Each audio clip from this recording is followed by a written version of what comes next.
Hello, everybody. This is Peg Rowe, my dear colleague Hello. in Chicago, and my name is Franziska Dekker. We are both managing partners with Tiara International. We are a global company invested in women's leadership development, and we like to have these short and sweet talks about a topic that is, of interest, or that it's really in the moment active for us. And today, we wanted to talk about feedback, and especially about positive feedback. And maybe just briefly, the reason that this came up is because only yesterday I was talking to a coachee who was actually thanking me wholeheartedly for the feedback I was giving her. Like, thank you, thank you, thank you. I don't get many, I think she said any compliments. And I was thinking, oh, okay, what does that do actually? What's the impact of not giving or not getting positive feedback? And on the other hand, it's one of your favorite topics, Peg, from your Yes. long life work from the early days back. Right. So, what would you like to say about the impact of positive feedback? Right. Or something So about it. one of the things that I would observe is that I think a couple of things. One is if we say to somebody, I have some feedback for you, most people have a little trepidation about that because often feedback is that term equals negative feedback or criticism, and it doesn't have to be. Feedback in and of itself is just neutral. It's just data. And so since there is such a bias, it feels like towards sort of the negative kind of feedback, a lot of people brace themselves when they hear the idea of feedback. So there's so many different kinds of feedback. There's appreciative feedback that you're talking about, and how do we give compliments, and how do we give, positive feedback so that people know they're on the right track and doing the right thing, and they have some clarity around that. At the same time, we also do as leaders have to provide developmental feedback and the opportunity to help someone understand how something might not have gone quite the way they had hoped or we had hoped, and what to do differently. But in the realm of positive feedback, I think the thing that's so important, and one of the things that I see a lot in organizations that I've both worked in and observed is that even the positive feedback is sometimes incomplete. Where someone might say, hey, that was a great job. And the person on the receiving end feels like, well, that's wonderful. I got a compliment. I got someone saying I'm doing a great job, but I actually don't know what that means. And I always think of it in terms of, if I'm providing positive feedback because I want someone to repeat something, to do it again, because it was such a great thing that they did, then I actually need to give them that information. So I need to say, thank you, that was really terrific. And I appreciate that you got that report in on time. In fact, a couple of days early, and that you've added this dimension that I hadn't even considered.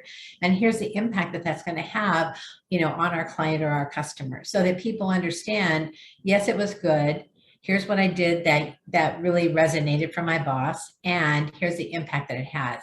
Much greater chance that I, receiving that information, am going to make it a point to do that again, because we all like to get positive reinforcement. So there's even an art to giving positive feedback. Not just the developmental feedback, but the positive feedback. There's an art to doing that, because it's really important that someone ends up walking away feeling like, oh, I have a better understanding of the difference my performance makes. Absolutely. I like how you are pointing out, Peg, that there is both a kind of demystification, or defining what does feedback really mean, and that it is neutral in itself, like feeding back information, like feeding back data. And in addition to that, there is an art to giving feedback. Do you think there's also an art to receiving feedback? Yes, absolutely. Thank you for mentioning that. So often, and I think this happens to unfortunately be more typical of women than it is of men, but I'm willing to hear that that's not the case. But I think women tend to deflect feedback. As soon as people start saying something nice, we go, oh, not a big deal. Okay. Oh yeah, and they don't want a fuss made over it, as opposed to just simply saying, all you need to do is say thank you. That really is all there is to do, is thank you. And if you want to add, I appreciate that, or that was really helpful, that's great. But thank you is really sufficient. And instead of sort of pushing it away like it doesn't matter, it does matter. And we want to encourage leaders and managers to give really constructive, positive feedback. And so it helps if the person who's receiving it is open to receiving it. Yeah, exactly.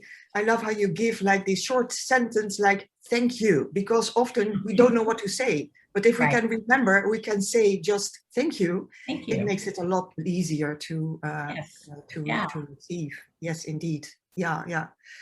Can you talk a little bit to the cost of not giving positive feedback, or especially not giving positive? What's the cost? What are we? Yeah, I think the costs come in a variety of different forms. So in the simplest form, if I'm not giving positive, constructive feedback that helps somebody to know what the expectation is and when they're hitting the mark, then I risk that they don't know that, and that the next time they'll do it differently and it won't be as effective. So there's actually a potential business implication to that. The other part of it, though, is that these are the ways that people feel seen and heard and valued and empowered. And so when we take the time to provide valuable, constructive, positive feedback, we actually increase the likelihood that the person receiving it is going to have sort of an intrinsic sense of I'm valued here. I'm important here. My contribution actually makes a difference. Yeah. And that's really important, because that will have a business impact as well. Both a business impact, absolutely, and an impact on on satisfaction, on life and work satisfaction as well. Beautiful.